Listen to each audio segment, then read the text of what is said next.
Everyone, welcome back to my channel. একদম ঘরোয়া উপকরণ দিয়েই খুব সহজভাবেই চিংড়ি মাছের বোনা রেসিপি নিয়ে এসেছি। আমি চিংড়ি মাছকে ধুয়ে নিয়েছি, একটু নুন হলুদ মেখে নিয়েছি। এখন আমি এগুলোকে ভেজে নেব। চিংড়ি মাছ বেশি ভাজার দরকার নেই। আমি চিংড়ি মাছগুলো ভাজা হয়ে গেছে তুলে নিয়েছি। সেই তেলেই আমি রান্নাটা করব। জিরে ফোড়নের জন্য দিয়ে দিলাম।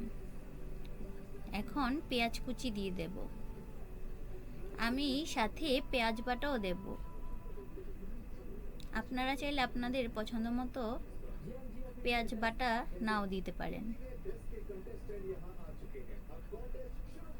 এখন একটু ব্রাউন কালার আসা পর্যন্ত ভেজে নেব।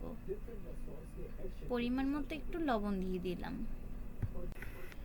আমি রসুন, আদা, কাঁচা লঙ্কা আর জিরে একটু বেটে নিয়েছি। সাথে একটু শুকনো লঙ্কারও গুঁড়া দেব কালারের জন্য। আমার পেঁয়াজ ভাজা হয়ে গেছে। এখন মশলাগুলো বেটে রেখেছিলাম সেগুলো দিয়ে দিলাম। দিয়ে ভালোভাবে নেড়েচেড়ে কষিয়ে নেব। চিংড়ি মাছ যে কোনোভাবেই রান্না করলে খুব ভালো লাগে। পরিমাণ মতো লবণ দিয়ে দিলাম, একটু কাঁচা লঙ্কা বাটা দিয়ে আবার নেড়েচেড়ে কষিয়ে নেব। আমি চিংড়ি মাছের খোসাটা ফেলে দিয়েছি, আপনারা চাইলে সাথে রাখতেও পারেন।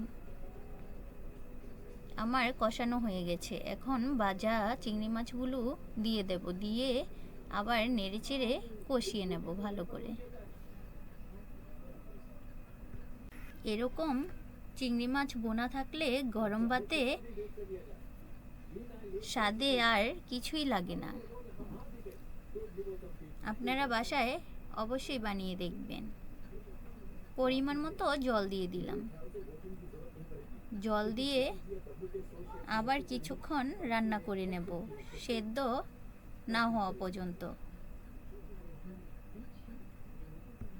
বন্ধুরা, ভিডিওটি কেমন লাগলো কমেন্ট করে জানিও।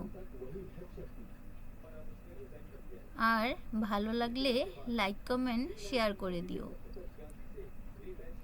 সাথে একটু ধনিয়া পাতা কুচি দিয়ে দিলাম।